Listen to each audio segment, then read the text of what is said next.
يا صباح الخير على كل اللي بيتابعني واللي مش بيتابعني وما يعرفنيش.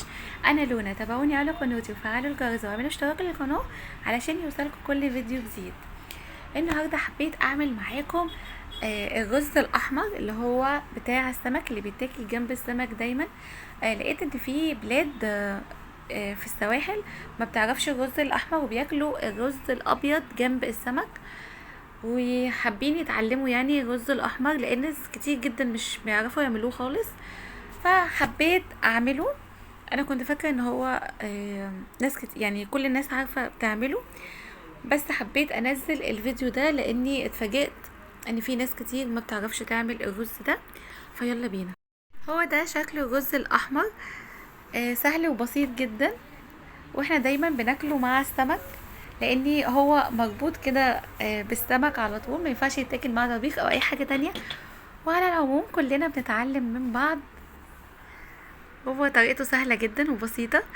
اول حاجه انا بجيب كده حله على النار وبنزل فيها بشويه زيت من الذره وبشر بصلايه، وابتدي اقلب بقى في البصلايه.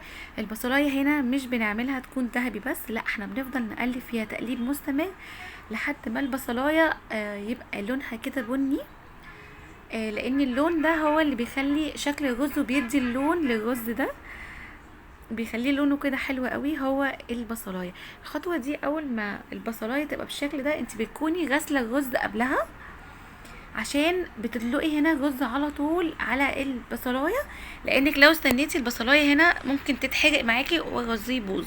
فلازم الرز يبقى جاهز جنبك مغسول ويبقى جاهز معاكي، عشان اول ما البصلايه توصل للون ده تنزلي بالرز على طول وتقلبيها.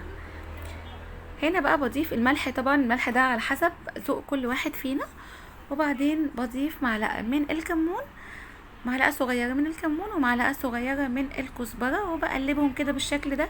وبنزل بالميه بتاعتي، الميه بتكون فوق مستوى الرز بتاعي، يعني على حسب كميه الرز اللي انت هتعمليها، المهم ان الميه تكون فوق مستوى الرز.